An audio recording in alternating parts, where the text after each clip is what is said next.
Eleve seus pensamentos agora ao trono da graça. Se desprenda de tudo que está lá fora. Pastor, eu entrei aqui com problema, com dificuldade, estou sendo provado. Eu sei, mas agora você vai fixar a sua mente aqui dentro, porque é aqui que Deus vai começar a trabalhar ao seu favor. Pai, no nome do Senhor Jesus, nós somos gratos a Ti, ó Deus, pela oportunidade de mais uma noite nós estarmos aqui na Tua casa. Hoje é um culto do Senhor, denominado como culto de missões. Nós queremos estar intercedendo a favor da obra missionária. Intercedemos a favor de todos os missionários, Senhor, que estão no campo fazendo a Tua obra. Que o Senhor possa estar abençoando a vida de cada um. Pai, pedimos aqui que o Senhor também possa receber a nossa oração feita aqui nessa noite, neste lugar. Nós estamos aqui para Te adorar, para Te exaltar, para Te glorificar, para engrandecer o Teu santo e maravilhoso nome. Pai, muito obrigado, Senhor. Fica conosco, em nome de Jesus, Teu Filho, nós declaramos este culto aberto para a glória do Teu nome. Amém. E amém. Vamos adorar o Senhor. Senhor, nosso coração pode queimar pelo Senhor essa noite. Se porventura houver alguém aqui essa noite com a chance apagando, o Espírito Santo de Deus se faz presente para aquecer os nossos corações, Pai. Mas traz-nos a consciência, Deus, que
irmãos? Ainda de pé, abra sua Bíblia juntamente comigo. Segunda carta do apóstolo Paulo, livro de Timóteo, capítulo de número 3, verso de número 10. Segunda carta de Paulo a Timóteo, capítulo de número 3, verso de número 10.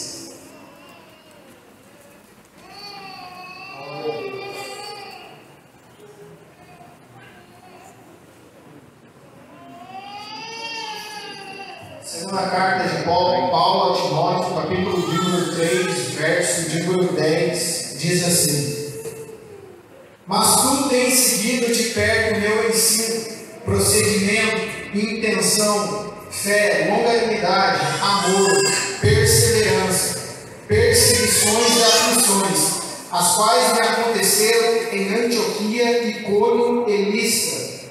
Quantas perseguições sofri, e o Senhor de todas me livrou. E na verdade, todos os que desejam viver piedosamente em Cristo Jesus padecerão perseguições. Os homens maus e enganadores, porém, irão de mal a pior, enganando e sendo enganados. Quanto a ti, porém, permanece naquilo que aprendeste, e de que estás convicto, sabendo de que quem o tens aprendido. Pois desde a infância conheces as sagradas letras, que podem fazer-te sábio para a salvação, pela fé que há em Cristo Jesus. Toda a Escritura é divinamente inspirada e proveitosa para ensinar, para repreender, para corrigir, para instruir em justiça, a fim de que o homem de Deus seja perfeito e perfeitamente preparado para toda boa obra. Amém, irmãos? Quero chamar aqui o presbítero Edinaldo, que ele está fazendo essa oração. Antes dele fazer essa oração, irmãos, já quero dar um aviso muito importante.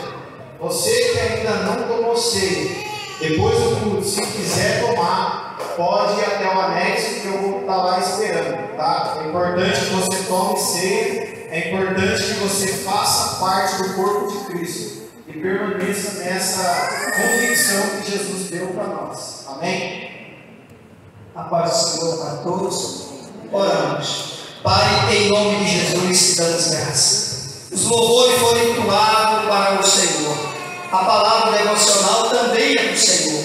Nós estamos aqui se humilhando diante de Ti, porque nós sabemos que Tu é mediador entre o céu e a terra. E tudo Tu criaste, tudo revelaste diante dos homens. Mas grande é o Senhor. Muito obrigado, Senhor Jesus, por nós estar aqui nessa noite, adorando o Senhor e reconhecendo que o Senhor é o Cristo, o único Salvador da nossa vida. E todos digam amém? Amém. Paz do Senhor, igreja. Amém. Pode tomar os vossos assentos. Gratificação por todos vocês que estão aqui nesta noite. Nosso segundo culto missionário deste ano, né? Onde Deus tem feito muitas coisas, onde a gente tem visto Deus transformando vidas através dessa obra missionária, e que você faz parte de tudo isso. Tem alguém aqui que está nos visitando hoje, nesta noite? Alguém que vem aqui pela primeira vez?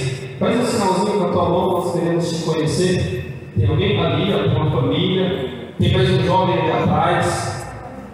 Tem mais alguém? Mais ninguém, né? Então, como que a nossa igreja é sempre individual, essa igreja amorosa, como que vai receber os nossos irmãos dizendo? Sejam bem-vindos, em nome do Senhor Jesus. E CPI, a igreja que ama você. Que vocês possam retornar numa próxima vez. Deus abençoe a vida de vocês. Esse tem um vídeo para estar passando?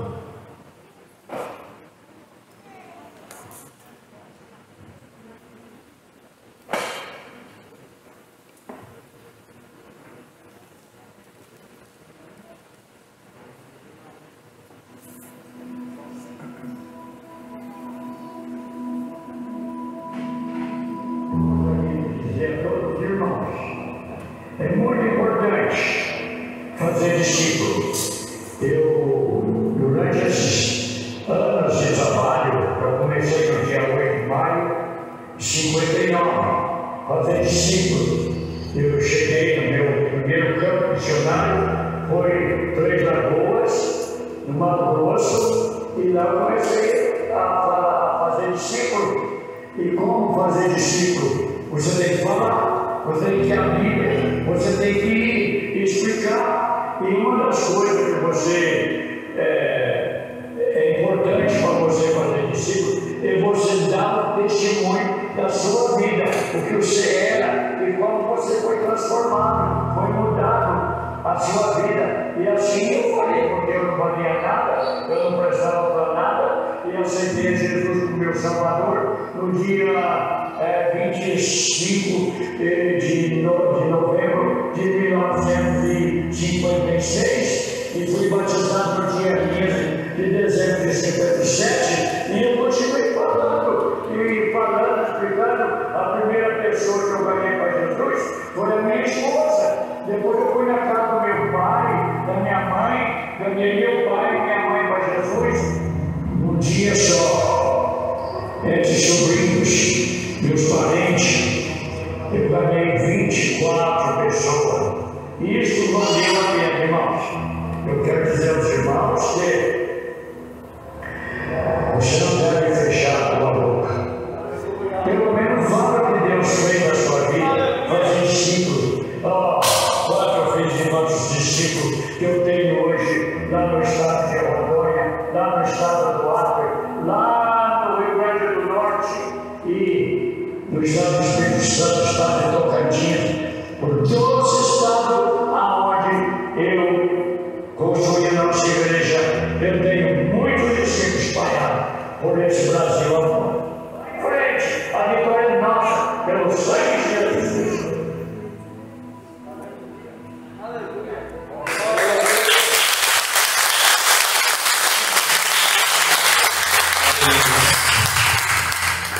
Você existe o exemplo de um homem que verdadeiramente viveu o Evangelho e vive o Evangelho, é o missionário Rui. Quem conhece a história, quem já teve a oportunidade de ler o livro dele, quem não teve, procura saber, procura ler, porque é um livro que a gente começa a ver toda a experiência que ele teve com o Senhor Jesus, e a gente começa a ver o que Deus faz com quem realmente tem compromisso com Ele sobre esta terra. Esses dias eu, olhando nas redes sociais, eu li uma frase muito interessante que dizia assim, que o melhor investimento é um investimento que ultrapassa a nossa existência. Tá aí. Não existe investimento melhor do que a gente investir em almas, do que investir no reino do Senhor. Quantas vidas foram salvas, foram libertas através da vida deste homem. E assim como ele marcou a sua época, nós também devemos e podemos marcar a nossa época, a nossa geração. Assim como Deus usou ele, Deus também quer usar a gente. Só que nós precisamos dar lugar para o Senhor, investir em almas. É isso que o Senhor deseja de nós. O nosso irmão Diácono Diego está com a oportunidade.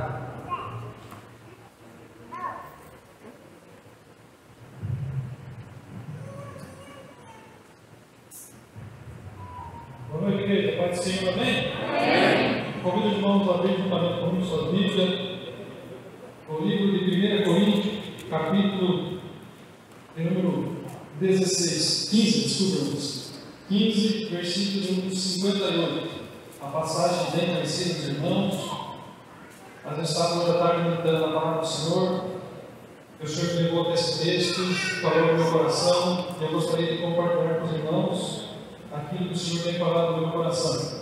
Hoje nós estamos aqui dentro do culto de missão, o culto missionário, e não tem como nós chegarmos até aqui e não falar sobre missão, sobre fazer missão, sobre fazer discípulo.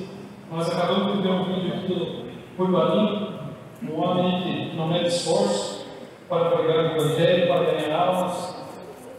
Livro de 1 Coríntios, capítulo número 15, verso de número 58, diz assim: Por isso, irmãos amados meus, sejam firmes e irremovíveis e abundantes na obra do Senhor, sabendo que o vosso trabalho não é vão no Senhor. Irmãos, aqui, quando o apóstolo Paulo escreve essa carta à igreja de Corinto, ele chega aqui, dentro desse versículo que eu quero dizer, ele vai dizer para os irmãos: amados irmãos, sejam firmes, irremovíveis e abundantes na obra do Senhor.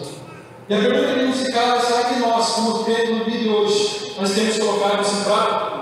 Será que nós temos sido firmes? Será que nós temos sido constantes na obra do Senhor? Nós acabamos de ver aqui um vídeo do Rivalinho aqui dizendo que ele ganhou o pai, ganhou a mãe, ganhou a esposa para o Senhor. E nós? Será que nós temos falado para a nossa família, nosso pai, dentro da nossa casa?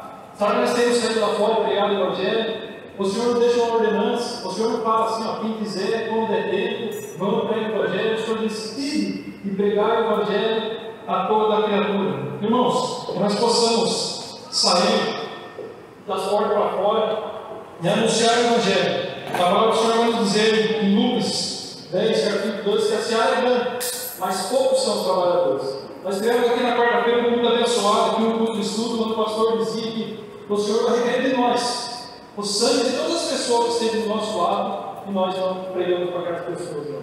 Então, irmãos, se nós possamos despertar, a palavra do livro de Romanos vai dizer, 10, 14, vai dizer: como virão se não há quem pregue? Em Marcos 16 está dito: pregar o Evangelho a toda a criatura.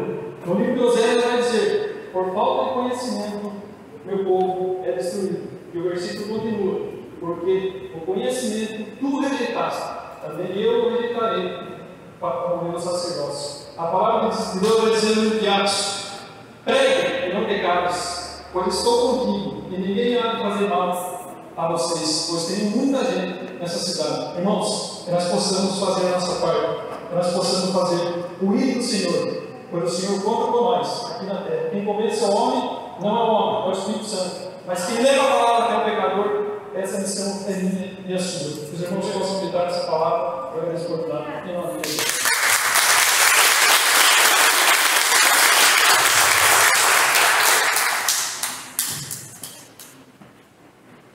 Glória a Deus. Meus irmãos, mais uma vez a paz do Senhor. Amém? Queridos, abra sua Bíblia, segundo o livro dos Reis, capítulo de 4, a partir do verso de 8.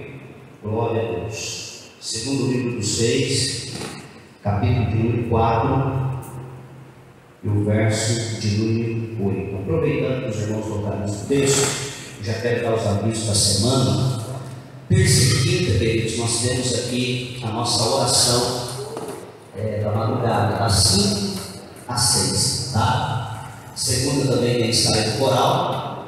Terça nós temos aqui oração de manhãzinha, das 5 às 6. Quarta nós temos o nosso culto de estudo, culto da palavra. Quinta nós estamos aqui novamente, das 5 às 6, orando, buscando a presença do Senhor. Estamos estudando aí também para estar adaptando a oração das 6 às 7, estendendo um pouquinho mais para quem quiser vir um pouquinho mais tarde. Vamos ver se a gente consegue fazer isso, né? Consegue escalar alguém também para estar nos ajudando aí, para estar assumindo esse horário. Por enquanto nós vamos deixar das 5 às 6, tá bom? Terça e quinta. Quarta tem o culto da palavra. Sexta também nós temos oração, tá? Das 20 às 21 horas. Toda sexta-feira é o nosso culto aqui de oração. Você é o nosso convidado também para estar aqui. E sábado, cadê? Tem o culto das mulheres, né? Aí nós vamos ter vai falar um pouco, bem? Vai ter o culto das mulheres nesse sábado. Eu conheço também, na verdade. Aí, meu lombo já arde em casa. A minha esposa vai estar trazendo a palavra no culto de sábado. Então, os irmãos estejam orando, você mulher, convida alguém para estar aqui. Eu tenho certeza que Deus tem uma palavra no seu coração, louvores serão entoados até o nome de Jesus. Eu tenho certeza que vai ser vai ter uma festa, né? Não é nesse culto não, né? Para março vai ter uma festa, vai ter festa. Então, os irmãos estejam orando para esse trabalho, tá bom? E no domingo nós estaremos de volta aqui também para estarmos adorando a Deus. No culto da manhã, nosso irmão Diácono Israel vai estar ministrando a palavra no dia 21, e no culto da noite, o presbítero José Luiz, da nossa CPI do Monte Sião, também vai estar trazendo uma palavra aqui no culto das 19h15. Então não perca os trabalhos da semana. Amém? Queridos, quem localizou o texto, diga amém. Diz assim: certo dia passou Eliseu a Sunem, onde se achava uma mulher rica, a qual constrangiam a comer pão. Daí todas as vezes que passava por lá, entrava para comer. Ela disse a seu marido: vejo que este que passa sempre por nós é santo homem de Deus. Façamos-lhes, pois, em cima um pequeno quarto. Diga comigo, quarto. Diga comigo, obra de pedreiro. E ponhamos nele uma cama. Diga comigo, cama. Obra de marcenaria. Uma mesa, também obra de marcenaria. Uma cadeira e um candeeiro. Quando ele vier à nossa casa, ele vai retirar-se para esse quarto. Um dia, vindo ele para ali, retirou-se para o quarto e se deitou.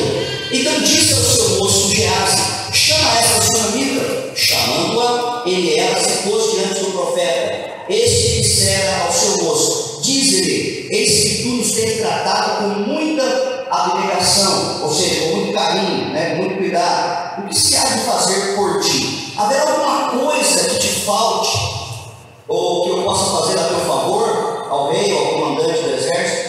Ela respondeu: habito no meio do meu povo. Então disse o profeta: que se há de fazer por ela, Geazi? Respondeu: ora, ela não tem filho, e o seu marido já está com a idade avançada. Disse Eliseu: chama. E chamando ele, ela se colocou à porta. Disse-lhe o profeta: por esse tempo, daqui um ano, abraçarás um filho. Ela disse: não, meu senhor, homem de Deus, não mintas a tua serva. Concebeu a mulher e deu à luz a um filho no tempo determinado, quando fez um ano, segundo o que Eliseu tinha dito. Queridos, quem pegou esse envelope aqui, ó? Bem, todos os irmãos que vão estar ofertando hoje na obra de missões, você coloca a sua oferta dentro desse envelope, coloca o seu nome, que vai ter no final alguns sorteios aqui, ó. Tem alguns brindes aqui que os irmãos doaram, abençoaram. Tem perfume, tem bombom, tem alguma coisa de cozinha ali também. Então os irmãos vão estar ganhando esses brindes, tá? É só para abençoar a sua vida, não custa nada, você não precisa pagar nada, você só coloca a sua oferta dentro desse envelope com o seu nome, para você estar participando do sorteio. Mas vamos para o texto. Perceba, queridos, que essa mulher sunamita, ela teve a sensibilidade de reconhecer a obra de Deus na vida de um homem de Deus. E o que me chama a atenção é que quando Eliseu passava por aquela cidade, aquela mulher, ela disse: nós temos que fazer alguma coisa para estar nos hospedando esse homem de Deus. Então a primeira coisa que ela pensou junto com seu esposo: vamos construir para ele um quarto, obra de alvenaria, obra de pedreiro. Agora eu vou dizer uma coisa para você: para construir um quarto, gasta ou não gasta? Tijolo, cimento, ferragem, a mão de obra do pedreiro. Então tudo tem um custo. Depois que o quarto estava pronto, tinha que colocar também lá um telhadinho, deixar arrumadinho. Depois o profeta, junto com o seu moço, precisava do quê? De uma cama para poder descansar, obra de marcenaria. Ou seja, foi construída também uma cama para que eles pudessem estar se acomodando, poder estar em algum lugar tranquilo para poder descansar. Uma cama custa dinheiro ou não custa? É claro que custa. Então nós vemos, queridos, que tudo tem o seu preço. Colocou lá uma mesa, colocou lá um candeeiro, para que ele pudesse ficar o quê? Tranquilo, um lugar bem aconchegante, para que quando ele fosse até a cidade, ele fosse hospedado lá e ficasse tranquilamente. Perceba que essa mulher, ela não mediu esforços para estar abençoando a vida do homem de Deus. Ela fez com amor, ela fez com carinho. Por quê? Porque ela conseguiu ver Deus na vida do profeta. Tanto que todas as vezes que ele passava, ela dizia para o seu marido: aí vai um santo homem de Deus. Queridos, na obra do Senhor também não é diferente. Nós vemos que essa mulher, ela não mediu esforços para abençoar a obra de Deus, porque aqui Eliseu é um profeta, é um homem de Deus que estava empenhado, fazendo a obra, fazendo a vontade do Senhor, e ela reconheceu o ministério desse profeta. Então ela fez o que? Um investimento. ministério do profeta. Ela investiu acreditando na chamada desse homem e ela quis abençoar a vida desse homem. Então, todas as vezes que você abençoa a obra de missões, querido, você está fazendo um investimento. Você está abençoando pessoas que precisam da sua ajuda.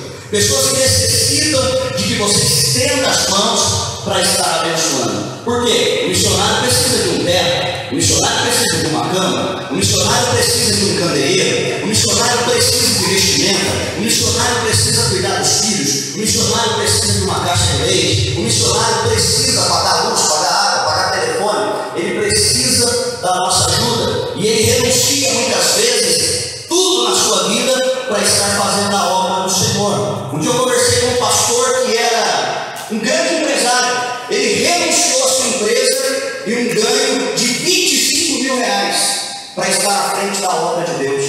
E ele ganhava um salário de 3 a 4 mil. Ou seja, ele renunciou ao cargo onde ele ganhava 25 mil para poder estar fazendo a obra por um salário de 4 mil reais. E ele tinha filhos. E qual era o sonho dele? Colocar os seus filhos numa faculdade boa, colocar os seus filhos numa escola particular, poder abençoar os seus filhos. Mas ele não olhou para esse lado, ele olhou para a causa do Evangelho de Cristo e ele renunciou tudo e ele foi. Eu me lembro do testemunho do Marcos Nascimento. Quando Marcos Nascimento, ele cantava no Paralamas do Sucesso e de repente ele encontra um folheto dentro do seu paletó. Quando ele estava dentro do avião, ele tira aquele folheto e ele fazia parte da banda dos Paralamas do Sucesso. E no folheto estava escrito assim: o que aproveita o homem ganhar o mundo inteiro se ele perder a sua alma? Quando ele leu aquilo, ele tomou um choque, porque ele diz no testemunho dele, nós conhece, ele disse que ele tinha milhares de dólares, ele tinha muitos carros, muitos bens, ele tinha muito dinheiro. E ele disse: o que eu estou fazendo na minha vida? O que adianta eu ganhar o mundo junto com os Paralamas se eu perder a minha salvação? O Espírito Santo entrou dentro do coração dele. E quando ele desceu daquele avião, que ele foi pegar o carro, e ele foi colocar o seu instrumento dentro do carro, os integrantes da banda disseram para ele: Marcos, até terça, no próximo ensaio. O Espírito Santo falou no coração dele: diga a eles, até nunca mais, porque a partir de hoje você é meu. Naquele momento, ele nunca mais voltou a tocar com os Paralamas do Sucesso. E ele passou uma prova financeira muito grande. Por quê? Porque ele foi perdendo seus bens, ele foi perdendo as coisas, a ponto da esposa dizer para ele: homem, você está ficando doido. Você tocava numa banda de sucesso, você tinha tudo, e agora você está perdendo as nossas coisas, você está perdendo os nossos bens. Vê se entra numa outra banda, vai trabalhar, faça alguma coisa. Ele disse: não, Deus me fez uma promessa de eu fazer a obra dele e eu vou esperar o tempo de Deus. Queridos, o que é que aconteceu na vida dessa mulher? Quando ela fez a obra na vida do profeta Eliseu, ela não fez por barganha, ela não fez por troca, ela não pediu nada para o profeta. Tanto que o texto diz que a mulher ela era rica, então ela não tinha necessidade de dinheiro, não precisava de bens materiais, não precisava de nada disso. E de repente o profeta olhou e falou: já, soma para ver o que ela precisa. A gente tem que fazer alguma coisa para ela, a gente tem que contribuir para o bem dessa mulher, para que ela também seja abençoada. E Geás olhou e falou: ó, ela não tem filhos. Não. O profeta mandou chamar ela e disse para ela: olha, precisamos abençoar a sua vida, e eu vou liberar uma palavra profética sobre a sua vida. Ela ficou assustada, prestando atenção. Eliseu disse para ela: em um ano você vai passar um filho. Ela riu, porque o marido já era velho, ela já não estava mais podendo gerar. Mas ali aconteceu o quê? Um milagre. Sabe o que acontece, querido? Quando você investe na obra de Deus, eu vou te contar o segredo: você começa a gerar. Se você quer ser abençoado, semeie na obra do Senhor, porque quem planta, colhe. Uma medida recalcada, sacudida e transbordante. Quem vai estar adorando a Deus na hora das ofertas? Minha irmã Vanessa vai estar louvando. Contribui. para a obra de missões. Porque quando começa a semana, depois do culto de missões, os missionários já estão esperando lá a sua ajuda de custo para poder estar comprando alimento para a sua família, comprando as coisas que eles precisam. Você não sabe a importância que é a sua oferta. Se você quer ser abençoado, faça um missionário feliz.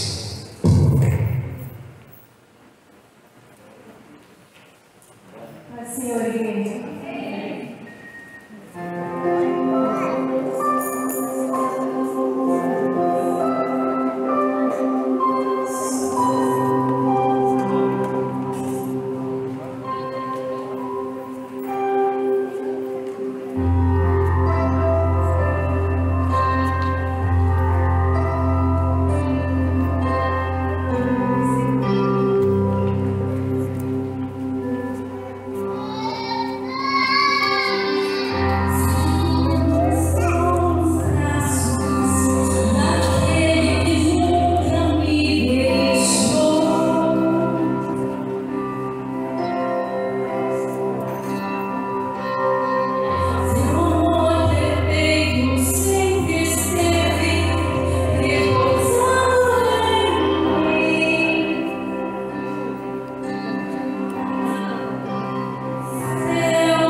lesse juntamente comigo a sua Bíblia, 2 Crônicas, capítulo de número 21, e verso de número 20.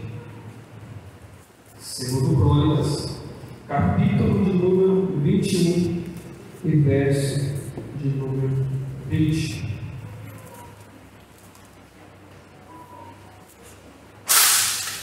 Assim diz a palavra do Senhor. Jeorão tinha 32 anos de idade quando começou a reinar e reinou 8 anos em Jerusalém. E se foi sem deixar saudades. Foi sepultado na cidade de Davi, mas não nos túmulos dos reis. Pai, nós te agradecemos por tudo quanto o Senhor já falou aqui com a tua igreja, com o teu povo, Espírito Santo. Mas agora chegou o momento da palavra do Senhor ser ministrada a cada coração que aqui se encontra, Espírito Santo. Pai, a nossa oração neste momento é para que o Senhor possa falar fortemente com cada vida, que nesta noite haja cura, que haja libertação, que haja transformação e que haja conversão de vidas aqui neste lugar, ó Pai. Assim nós oramos e nós já te agradecemos, certo da tua bênção e da tua vitória. Amém. Poder tomar o seu. Irmãos, nós estamos com um tema nesta noite que é a respeito de legado, a importância do legado. Nós vimos aqui um vídeo do missionário Rui, um homem que verdadeiramente deixou um legado. Se o missionário Rui partir daqui a alguns dias, daqui a algum tempo, com certeza ele deixará um grande legado para a igreja do Senhor. Ele ficou marcado na história da ICPI, um homem que verdadeiramente viveu o Evangelho do Senhor sobre esta terra. Mas o que eu gostaria de trazer ao coração da igreja nesta noite era para que nós juntos pudéssemos pensar a respeito do nosso legado. Que legado será que nós estamos deixando? O que será que nós, como cristãos, estamos plantando para as pessoas? Nós lemos aqui um texto a qual vai falar a respeito do rei Jeorão, a qual reinou sobre Jerusalém. E a Bíblia diz, o texto diz, que ele reinou em todo o tempo do seu reinado. Ele foi um péssimo rei. Um rei tão ruim, mas tão ruim, a ponto que quando ele partir, as pessoas se sentirem alegres pela sua morte. A própria Bíblia diz, o próprio texto diz, que quando esse rei partiu, ele foi sem deixar saudades. O seu reinado foi um reinado marcado por desastres, por tragédias, porque tudo aquilo que ele não deveria fazer foi o que ele fez. Se existe um homem que desagradou ao Senhor, foi ele. A Bíblia diz que ele foi tomado por uma enfermidade, a qual os seus órgãos começaram a saltar para fora. Ele viveu pouco tempo, e o pouco tempo que ele viveu, ele deixou um péssimo legado, a ponto de partir e as pessoas não sentirem falta dele, não sentirem saudade dele. E quando eu li isso, eu comecei a me perguntar a respeito de nós como igreja.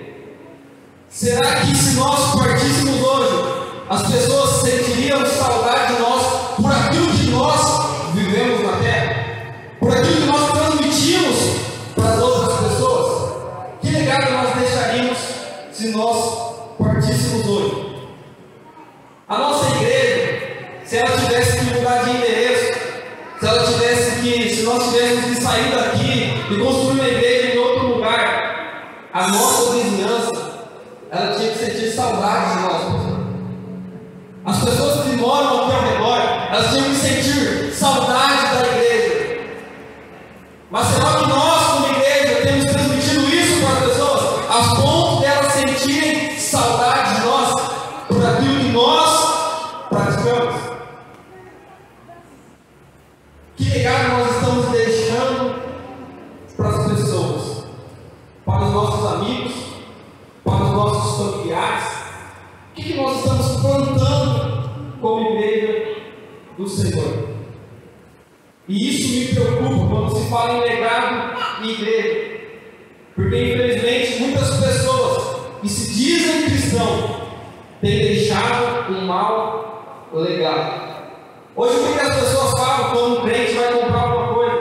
Olha, crente não vem de fiado. Por quê? Porque os cristãos que deveriam dar testemunho da palavra, não dão. E estão envergonhando o nome do Senhor Jesus. Estão deixando um péssimo legado. E isso me preocupa demais. Como cristão, isso tem que nos preocupar. Porque nós somos embaixadores do Senhor sobre esta terra. E qual legado nós estamos deixando para as pessoas? O que nós estamos plantando para elas? Quando nós não estamos perto das pessoas, o que será que elas falam de nós? O que será que elas podem falar de nós? Porque quando a gente fala em legado, a gente pensa em legado depois que nós partimos. Mas legado ele também serve enquanto nós estamos ainda aqui na terra. O que será que as pessoas podem falar a nosso respeito lá no nosso trabalho? O que será que as pessoas podem falar a nosso respeito, aquelas que são nossos vizinhos? Que legado nós estamos deixando como cristão para essas pessoas? Há alguns dias eu estava no hotel, o Richard está aí, ele vai lembrar. Eu estava no hotel e um bom tempo atrás, quem não sabe, eu trabalho com fotografia e eu presto serviço nos hotéis.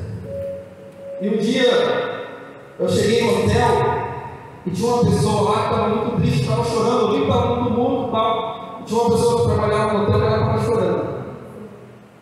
E eu fui perguntar o que estava acontecendo, porque eu vi o tumulto, o pessoal um para lá, um vai para cá, um comenta ali. E aí uma pessoa chegou e falou assim: não, sabe o que é? É que está hospedado aí uma família de crente. E essa família de crente maltratou essa pessoa. Por quê? Porque essa pessoa, ela, como eu posso dizer, ela se relaciona com pessoas do mesmo sexo que ela. E então, aquelas pessoas que deveriam transmitir amor para essa vida, que deveriam pregar para ela, que deveriam amar ela, maltrataram. E aí eu me lembro que essa pessoa ficou triste, estava chorando, e ela falou assim: olha, essa não é a primeira vez. Todo crente é assim. Em vez de transmitir amor, parece que eles transmitem ódio. E as pessoas se recusaram, essa família de cristão se recusaram a ser atendido por essa pessoa. Que legado que essa família de cristão estava deixando para aquelas pessoas. E aí é interessante que há algum tempo atrás, isso passou-se um bom tempo. E um tempo atrás, eu estava no hotel, deixei um Richard, depois eu fui buscar ele. E aí essa pessoa chegou na hora do almoço, ela foi almoçar e ela falou assim: olha, eu gostaria de conversar com você poucos minutos. Na hora até me preocupei com isso. Porque o Richard, será que o Richard fez? O que ele colocou aqui? Mas tudo bem, fui, sentei com essa pessoa. E ela olhando nos meus olhos, pastor, ela falou assim: isso não é para onde glória do meu nome, não é para onde glória do nome do Senhor. Mas ela olhando para mim, ela falou assim: olha, você mudou meus pensamentos a respeito de cristão. Na hora eu fiquei assustado. Falei: mas como assim? Ela falou: porque esse tempo todo que você trabalha aqui, você nunca me maltratou. Todas as vezes que você chega, você me cumprimenta com um sorriso no rosto. Eu nunca vi você me tratar de uma forma diferente a como você trata outras pessoas. E é engraçado que toda vez que você tem uma oportunidade, você fala alguma coisa de Jesus para nós. E ela até brincou comigo: você pode pensar que as coisas entram num ouvido e saem pelo outro, mas saiba que cada coisa que você fala eu acabo guardando para mim e depois eu começo a refletir a respeito. E aquilo me alegrou de uma tal forma, porque eu comecei a perceber que eu estava deixando um legado para uma pessoa que estava andando em um caminho totalmente diferente do meu. Eu olhei para ela e disse assim: olha, os meus pensamentos, aquilo que eu entendo, vai totalmente daquilo que você pratica. Eu não posso sentar aqui na mesa com você e falar que eu concordo com a forma que você vive. E você sabe que eu não concordo com a forma que que isso não impede de eu sentar com você e falar do amor de Jesus, transmitir Jesus, ainda que não seja com palavras, mas que seja com as minhas atitudes. E ela começou a querer chorar, e ela falou assim: olha, muito obrigado, que você nunca mude esse seu jeito de ser. E ela falou: pode acreditar, que qualquer dia desse, ela falou assim: eu não vou te prometer dia, não vou falar quando, mas qualquer dia desse eu vou entrar lá no Civeiro para fazer uma visita, porque você mudou os meus pensamentos a respeito de Cristo. É isso que nós, como igreja do Senhor, devemos fazer. Esse é o legado que nós precisamos deixar para as pessoas que estão lá fora vivendo no pecado. É que muitas das vezes, pastor, aqueles que se dizem cristãos, que deveriam transmitir o amor, eles estão vivendo como Jonas viveu. Porque quando o Senhor disse para Jonas e a Nínive pregar para o povo, para que o povo se arrependesse, ele ficou bravo. Mas como um povo que só praticou maldade, um povo que matou, um povo sanguinário, eu pregar para eles? Não! Porque Jonas achava que somente ele era quem merecia o céu, somente ele era quem merecia o perdão de Deus. Quando na verdade o perdão de Deus é para todo aquele que verdadeiramente se arrepende dos seus pecados. Aleluia. Só que Jonas não estava entendendo isso. Só que o Senhor ele vai pegar Jonas de uma tal forma e vai levar Jonas até lá, onde Jonas vai pregar, e o povo vai se arrepender, e o Senhor vai ter de misericórdia daquele povo. É isso que nós, como igreja, precisamos fazer para as pessoas que estão lá fora. Precisamos pregar, precisamos anunciar a Cristo para elas, para que elas se arrependam e o perdão do Senhor repouse sobre cada vida. Porque nós também somos pecadores. Sabe qual é o problema? O problema não é o sentar na mesa com aqueles que praticam o pecado. O problema não é esse. É para que eu vou sentar na mesa? Eu vou sentar na mesa para participar daquilo que eles fazem, ou eu vou sentar na mesa para converter quem está nela? É isso que nós, como igreja, precisamos entender. Aleluia. Qual é o legado que nós estamos deixando para as pessoas? A Bíblia vai nos falar a respeito de Abel. E é interessante que, se você for ler a respeito de Abel, você vai ver que a história dele não chega nem a um capítulo, pastor. Foi uma pessoa que viveu pouco tempo, mas o pouco tempo que ele viveu, ele deixou um legado para todo sempre. Como assim, Felipe? Por favor, abra comigo a sua Bíblia. Abra comigo em Hebreus. Hebreus, capítulo de número 11.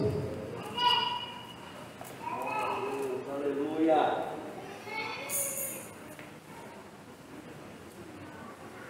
Hebreus, capítulo de número 11.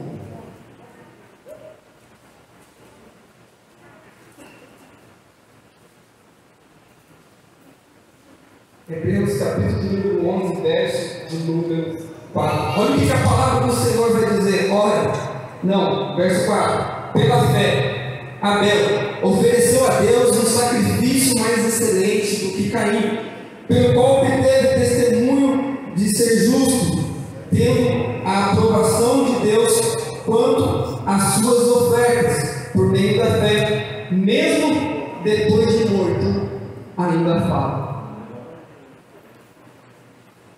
Abel foi alguém que viveu pouco tempo, mas o pouco tempo que ele viveu, ele deixou um legado que ficou marcado para toda a história. E mesmo de morto, o legado que Abel deixou ainda fala. E a prova que fala é que nós estamos falando a respeito de Abel aqui nesta noite.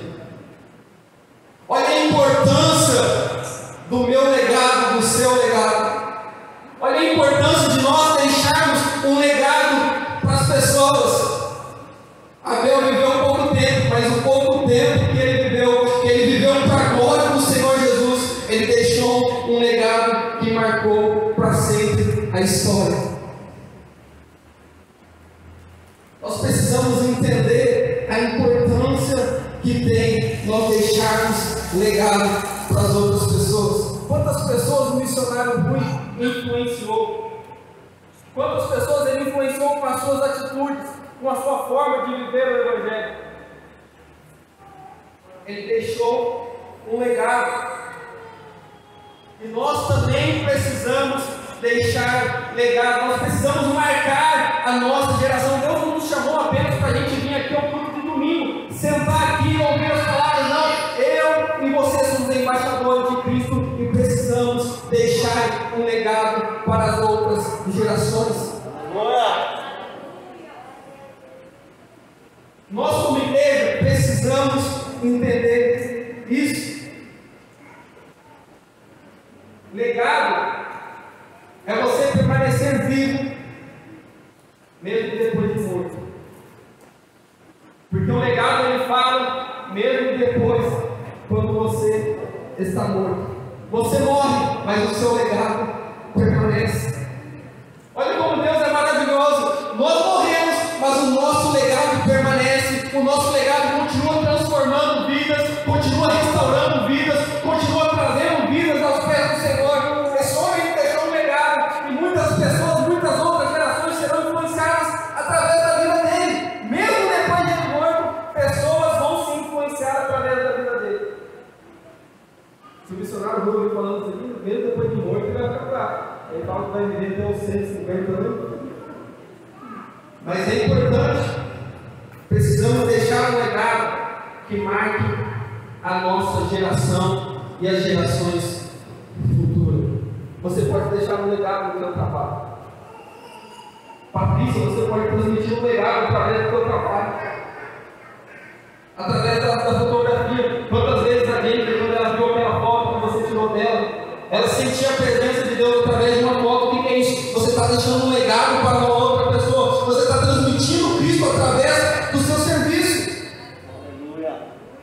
Precisamos deixar um legado. Mas aí, talvez você está se perguntando, mas Felipe, eu entendi que eu preciso deixar um legado. Eu entendi que eu preciso marcar a minha geração, as gerações futuras. Eu vi aí um vídeo do missionário Rui, um homem que marcou para sempre na história desse ICBI, que está marcado. Só que tem uma coisa: até agora eu tenho caminhado de forma distinta. Até agora eu tenho caminhado de uma forma que eu não tenho deixado um bom legado para as pessoas. Só que eu quero dizer para você que ainda que até o momento você não tenha deixado bons legados, você pode mudar isso a partir de hoje. A tua história, ela pode ser mudada a partir de hoje, e só depende de você. Como assim, Felipe? Eu vou te mostrar através da Bíblia e através de dois homens, a qual a Bíblia nos relata. O primeiro é Judas. Quem que foi Judas? Judas foi um homem que andou junto com Jesus. Viu Jesus curando, viu Jesus libertando, viu Jesus fazendo milagres. Judas começou bem, pastor. A trajetória de Judas, no começo, é uma trajetória maravilhosa. Só que durante o percurso, o que Judas vai fazer? Ele vai se corromper, ele vai trair Jesus, ele vai trocar Jesus por algumas moedas. A partir daquele momento, Judas ele vai deixar um legado que vai marcar para sempre a sua história. Porque todas as vezes que a gente fala Judas, a primeira coisa que vem na nossa cabeça, pastor, Judas que traiu Jesus, Judas que vendeu Jesus, Judas que trocou Jesus. Judas ficou marcado. Esse foi o legado que Judas deixou. Você já viu alguém colocar o nome do seu filho de Judas? Ninguém põe. Por quê? Porque é uma ofensa. E quando alguém vai ofender outra pessoa, ela fala que são Judas. Olha para você ter ideia do legado que Judas deixou. Um legado que ficou marcado em gerações e gerações e gerações. Ele deixou um mau legado. Mas ele começou bem, porém ele terminou mal. Deixou um péssimo legado para toda a história, para toda a humanidade. E Judas hoje ele é usado como um mau exemplo. Quando alguém quer exortar alguém, ela vai lá e fala a respeito de Judas, porque ele terminou mal e marcou para sempre as gerações futuras após ele. Por quê? Porque deixou um péssimo legado. Só que tem alguém que, ao contrário de Judas, ele começou mal. Judas começou bem e terminou mal. Agora tem alguém que começou mal. Quem é? Paulo. Quem era Paulo? Paulo era alguém que perseguia os cristãos. Paulo era alguém sanguinário, que matava os cristãos, participava da morte dos cristãos. Começou mal, só que quando Paulo teve um encontro com o Senhor, a sua vida foi transformada e o seu legado também foi transformado. Quando você quer usar o exemplo dentro da Bíblia de alguém que verdadeiramente viveu o Evangelho, que pregou o Evangelho, que foi um desbravador, que abriu igreja, que pregou a palavra, que viajava de um campo para o outro, pregando a palavra, que renunciou muitas coisas por amor ao Evangelho, de quem que a gente fala? A gente fala de Paulo. Por quê? Porque deixou um ótimo legado para as gerações. Paulo deixou o seu nome escrito na história da humanidade como um homem que verdadeiramente viveu o Evangelho de Cristo, que amou as pessoas e que pregou o verdadeiro Evangelho. Então Judas ele começa bem, porém ele termina mal. Paulo começa mal, porém ele termina bem. E o que fica marcado na história não é como a gente começa, mas é como a gente termina. Ninguém se lembra de como a gente começa, mas fica marcado a forma que a gente termina. Se o missionário Rui fosse alguém que se desviasse dos caminhos do Senhor e partisse, ele ficaria marcado como alguém que se afastou da presença de Deus e deixou um péssimo legado. Então o que fica marcado não é como nós começamos, mas é como nós terminamos. Eu não sei como você tem começado, mas o Senhor ele quer escrever uma nova história para você nesta noite. E Ele quer que você deixe um legado totalmente diferente do que você tem feito até agora. Ele quer que você marque as gerações. Ele quer que você marque esse mundo como alguém que verdadeiramente viveu o Evangelho de Cristo. Sabe qual é a maior raiva que Satanás tem de mim e tem de você?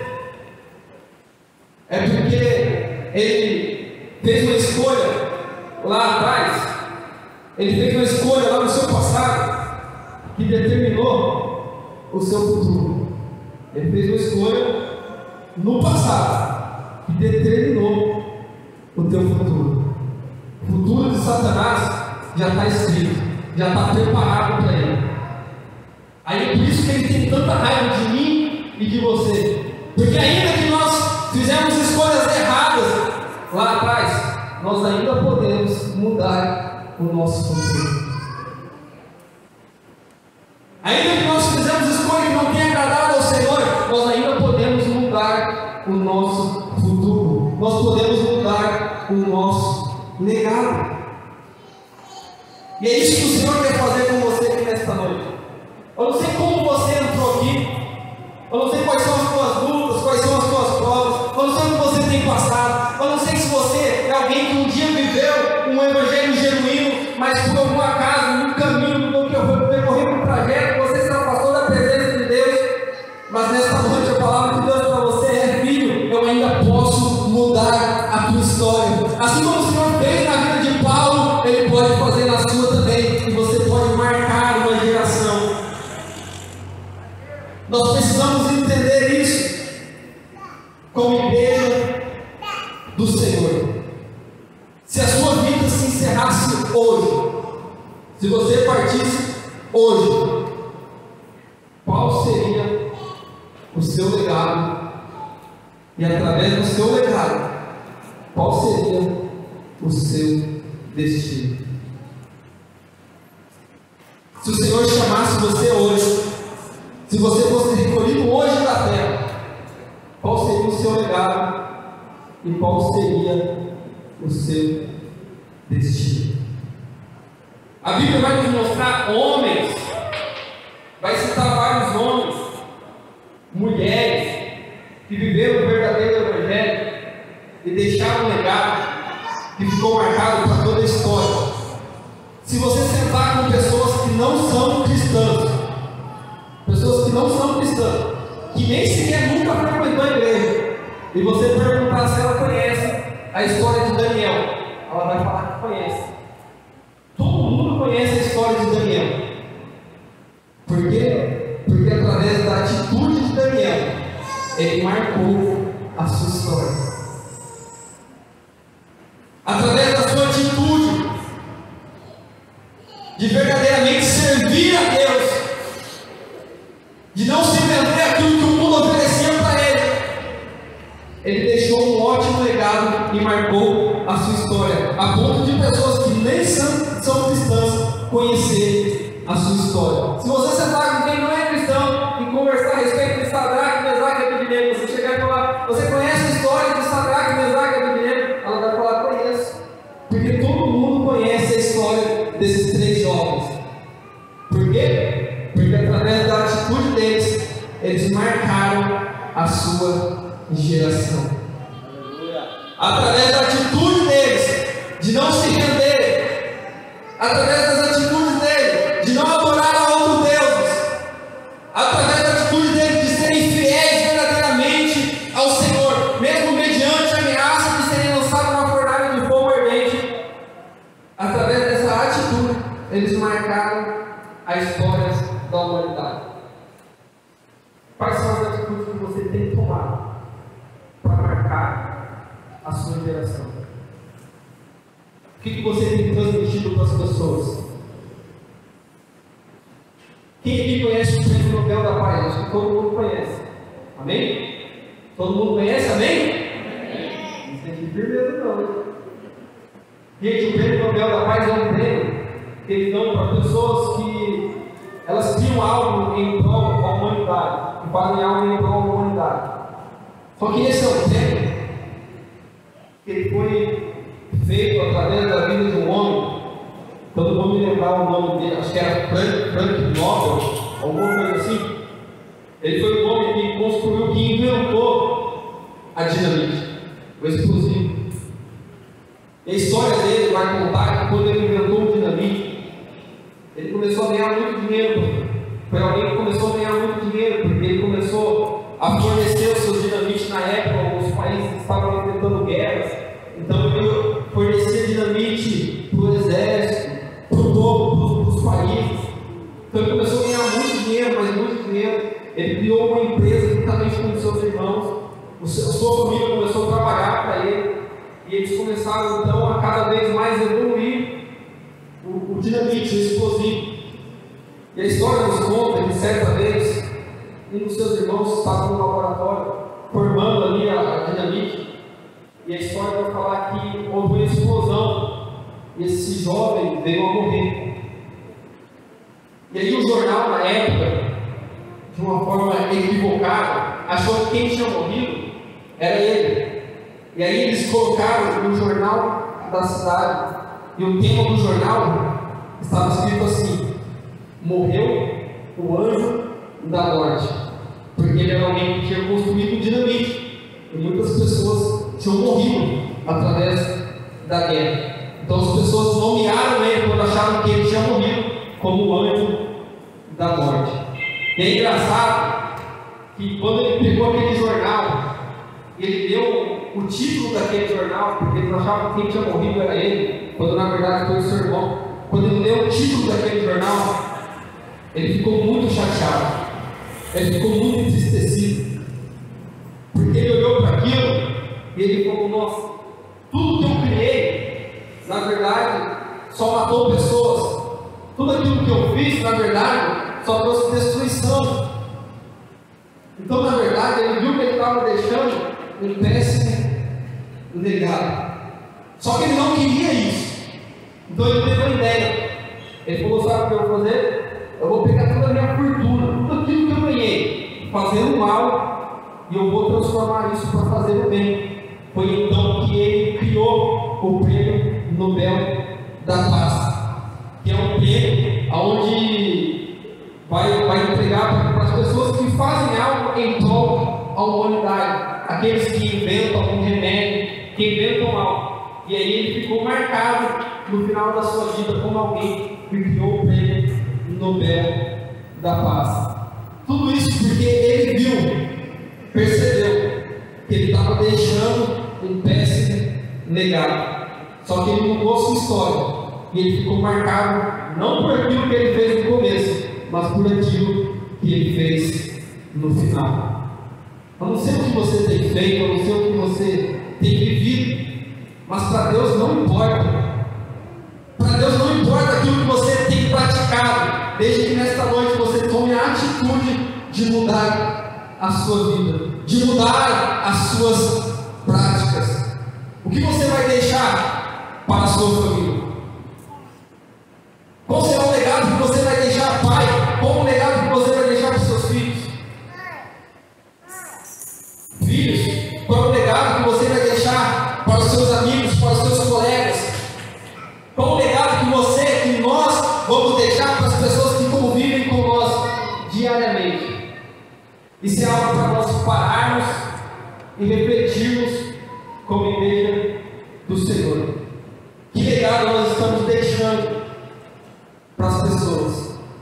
Você quer marcar a geração como alguém que deixou um bom legado ou como alguém que deixou um péssimo legado?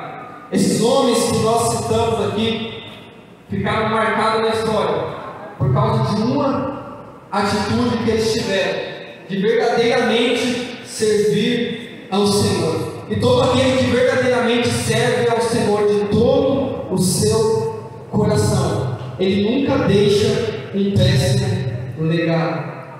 Deus quer que eu e você possamos influenciar outras pessoas, que nós possamos influenciar as pessoas. Só que nós, como igreja, não temos vivido isso. E isso é uma triste realidade. Quantas pessoas estão se afastando da presença do Senhor, porque elas já não conseguem ver mais em nós a imagem e a semelhança do nosso Cristo, do nosso Redentor, do nosso Salvador. Porque nós, como igreja, não estamos dando bom testemunho no nosso trabalho. Quantas e quantas pessoas? Eu conheço muitas pessoas, eu convivo diariamente com pessoas no hotel, pessoas que se dizem cristãos. Às vezes chega algum cliente que conversa comigo e fala assim: olha, eu também sou cristão. Aí quando passa algum tempo, você conversando com aquela pessoa, ela deixa escapar alguma coisa, e você olha assim e fala: que tipo de cristão são essas pessoas? Que estão, na verdade, envergonhando o nome de Cristo. Que legado nós estamos deixando para as nossas gerações? Eu me lembro que uma vez eu fui com o pastor Fernando fazer visita na cadeia, a gente ia toda semana. Eu me lembro que quando a gente chegou um dia que o pastor Fernando ligou para mim e falou: Felipe, eu não vou poder ir. E lá era por nome da lista, quem era escala. Então, assim, tinha semana que era eu com o pastor Fernando, tinha semana que era outros pastores. E aí esse dia o pastor Fernando falou para mim: Felipe, eu não vou poder ir. Tem como você ir sozinho? Eu falei: pastor, eu vou. É engraçado que a gente fica com medo, né? Receio, a gente vai entrar dentro de um presídio. A gente vai pegar para pessoas que a gente fica meio preocupado. Aí eu me lembro que eu entrei, fui sozinho, levei uma caixa de som, levei um microfone. Cheguei lá, os policiais olharam para mim, falaram: só veio você? Falei: só eu. Aí eu me lembro que eu entrei, o policial, acho que ele percebeu que eu estava com medo. Eu me lembro que ele falou assim: olha, fica esperto, vou abrir aqui, você vai entrar no quarto. Só que fica esperto, porque nós vamos deixar você numa aula aqui que só tem os presos perigosos. Eu falei: meu irmão, pelo amor de Deus, faz isso comigo não. E ele deu risada, falou: não, estou brincando, eu ouvi que você está tensivo, está preocupado. Eu falei: não, estou tranquilo. Aí ele falou: qualquer coisa, estou aqui perto, só gritar. Aí eu me lembro que eu entrei dentro do quarto e tinha um rapaz que nós conhecemos lá, que era um jovem. E aquele jovem, ele era alguém que já estava há muito tempo na vida do crime. E todas as vezes que eu ia, eu olhava para aquele jovem, eu via que era um jovem diferente. Você via algo diferente nele, pastor. Apesar da vida que ele estava levando, a gente olhava para ele e via algo diferente nele. E a gente começou, a gente estava indo todo dia era uma palavra, todo dia era uma palavra. E nesse dia eu cheguei e ele estava muito feliz. E por a gente estar ali todos os dias, a gente já começou a criar um vínculo com as pessoas. Então eu entrava dentro do presídio, eles começavam a colocar a mão para fora da cela. Ô Felipe, você chegou. Eu virei amigo da rapaziada ali. E aí eu me lembro que nesse dia ele estava muito feliz. E logo quando ele viu eu entrando dentro do pátio, ele já encostou na grade e ele falou assim: tem uma boa notícia para te dar. Eu falei assim: é mesmo? Qual é? Ele falou assim: daqui 3 dias eu vou ganhar a minha liberdade. Eu falei: rapaz, que bom, fico feliz por você. Ele falou: olha, mas eu queria dizer, ele perguntou assim: mas cadê o outro pastor? Eu falei: o outro pastor não pôde vir hoje. Ele falou assim: olha, eu queria dizer uma coisa para você. Eu queria dizer para ele também, mas fala para ele que através daquilo que vocês pregaram aqui para a gente, todas as vezes que vocês estiveram aqui, eu queria dizer para você que valeu a pena. Valeu a pena cada palavra que vocês transmitiram aqui. E ele falou assim: eu sei que existem pessoas aqui dentro para a sociedade, já não tem mais jeito, já não tem mais solução. Eu sei que tudo aquilo que eu fiz, que eu pratiquei para a sociedade, eu sou alguém desprezável, que não tem valor algum. Mas quando eu vi vocês vindo aqui, pregando a palavra de Deus para mim, eu pude sentir o amor que vocês têm para com as almas. E eu queria dizer para vocês que através de cada palavra, cada pregação que vocês ministraram aqui, assim que eu sair, eu vou voltar para os caminhos do Senhor. Assim que eu sair, eu vou voltar para a igreja. E aí ele falou assim: olha, o meu pai com a minha mãe está tão feliz, porque eu falei para ele, falei: pai, mãe, assim que eu sair, a primeira coisa que eu quero fazer é correr para os pés do Senhor Jesus. Eu posso morrer daqui a alguns anos, posso morrer amanhã, posso morrer quando eu sair daqui, mas eu estou feliz porque eu sei que eu deixei um legado para uma alma. Eu deixei que através daquilo que eu preguei, através daquilo que eu vivi, uma alma foi salva, uma alma foi transformada. Eu deixei um legado para alguém, e não existe algo melhor do que deixar um legado na vida de alguém. Eu marquei a vida daquela pessoa.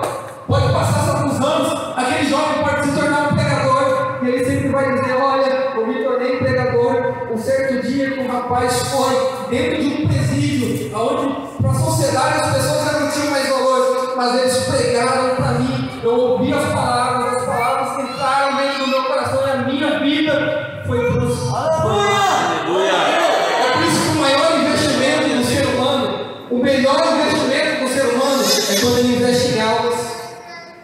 Porque a gente pode morrer, mas aquilo que nós investimos, cada tempo que nós investimos, cada oportunidade que nós tivemos de pregar para aquelas pessoas, ficou marcado na vida delas. Quantas pessoas ficaram marcadas através do missionário Rui? Quantas pessoas foram salvas? E aquilo me alegrou de uma tal forma. Eu me lembro que eu saí do presídio aquele dia, eu liguei para o pastor Fernando e falei: pastor, eu posso morrer hoje, mas eu morro feliz. Ele falou: como assim, rapaz? Eu contei para ele toda a história.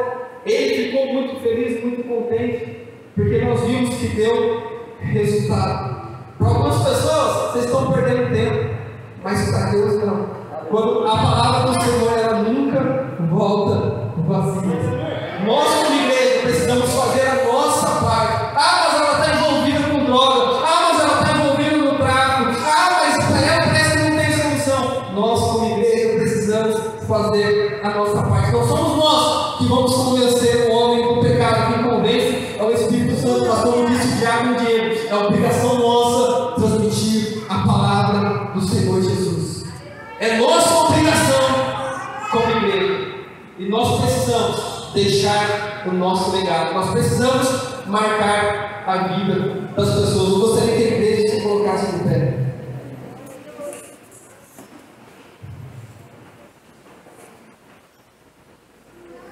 Quero que você feche os teus olhos, curva a tua cabeça. Eu quero que você agora, neste momento, o Robson, se você puder tocar um louvor para levar o nome, e a Tê, se puder cantar, por favor. Eu gostaria que você fechasse os seus olhos, curvasse a tua cabeça, e você começasse agora a refletir a respeito de tudo aquilo que você tem feito para o Senhor. Qual o legado que você tem deixado? Se o Senhor chamasse a tua alma agora, se Ele pedisse a tua alma agora, que legado você estaria deixando para as próximas gerações? Eu não sei como você entrou aqui nesta noite, mas eu sei como você pode sair aqui nesta noite.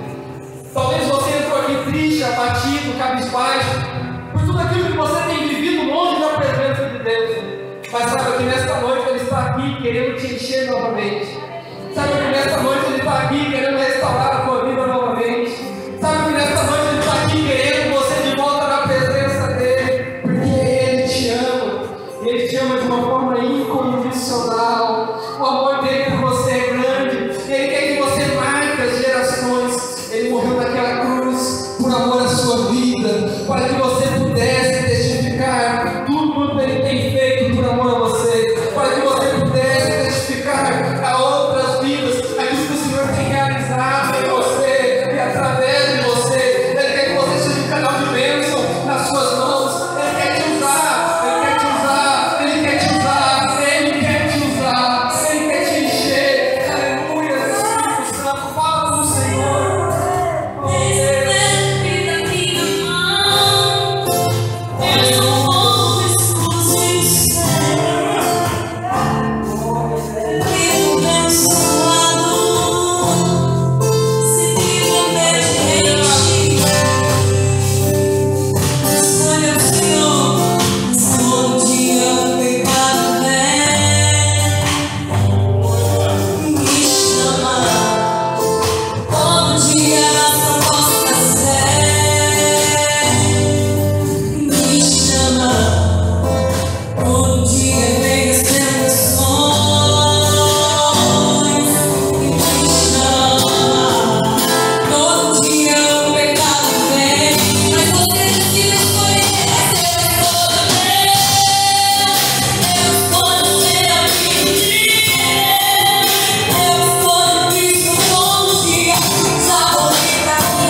Amém? Eu vou encerrar. Que Deus possa te dar uma segunda oportunidade no nome do Senhor Jesus.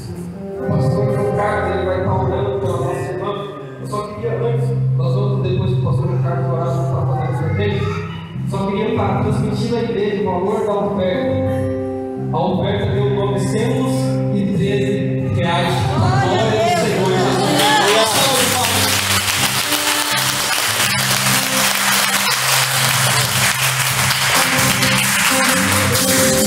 Glória a Deus. Vamos estar orando nesse momento. Mais alguém, irmãos, que quer receber oração, pode vir aqui no altar. Vem cá, Michel. Tem mais alguém que quer receber oração? Talvez você está enfermo. Talvez você está passando por algum problema. Você precisa resolver durante esta semana. O Senhor te chama aqui para receber essa oração. Glória a Deus. Hoje é um culto missionário. Eu sei que tem pessoas aqui que têm orado para a salvação de alguém da sua casa.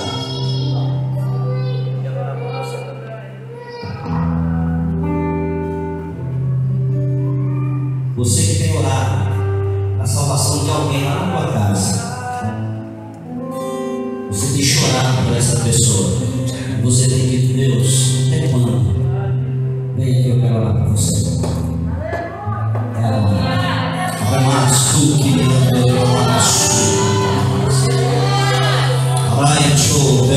tu que me obedece.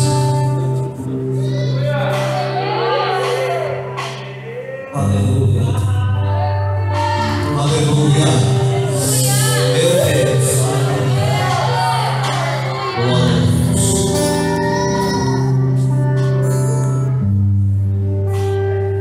Deus. Aleluia. Pai, no nome do meu filho amado Jesus, primeiro nós queremos estar apresentando a vida da nossa irmã, Pai, que veio aqui à frente. Ela entendeu a mensagem, entendeu a palavra, e o Senhor falou ao coração dela a respeito de tudo que foi pregado. Eu sei que todos que vieram aqui também, Pai, entenderam a mensagem, entenderam a palavra, mas são pessoas que têm chorado pela sua casa. São pessoas que têm chorado pela sua família. São pessoas que têm chorado pelos seus entes queridos. São pessoas, ó Deus, que têm perdido noites de sono por causa da salvação do pai, por causa da salvação do marido, por causa da salvação da esposa, por causa da salvação dos filhos. Têm chorado pela vida de alguém. Pai, em nome de Jesus, eu entrego essas vidas na tua mão, Pai. Aqui está a irmã Cláudia, aqui está a irmã Lázara, aqui está a Michele, aqui está a irmã Dora, aqui está a nossa irmã Ladina, aqui está, Senhor, a irmã Karina Matos, todos esses irmãos que vieram aqui à frente, Pai. Não vieram aqui, ó Deus, para fazer comigo, não vieram aqui à toa, não vieram aqui porque foi feito um apelo emocional, nada disso. Vieram aqui porque a alma grita por misericórdia, grita pela tua visita, grita pela tua graça, grita pelo teu favor, grita pelo teu perdão.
mesa.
Em segurança, que você possa ter uma noite de paz, de descanso e de sono preparador. Que Deus possa abençoar grandemente a sua vida. Amém? Antes de nós encerrarmos, aniversariante do mês. Cadê essa Cláudia? É uma delas. Tem mais alguém que está fazendo aniversário? Tem mais alguém que está fazendo aniversário? O senhor Cláudio? A menina.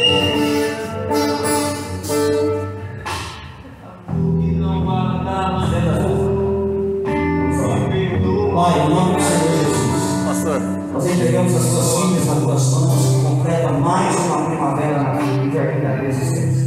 Senhor, possa estar abençoando, Senhor, a nossa irmã Luísa, a nossa irmã Cláudia, a nossa irmã. Que o Senhor possa estar derramando sobre elas a tua graça, o teu poder, a tua unção, o teu amor e a tua misericórdia. Que essa data se multiplique por muitos anos. Usa elas nas tuas mãos, é o que nós oramos e agradecemos. Em nome de Jesus. Amém? A palavra de Jesus.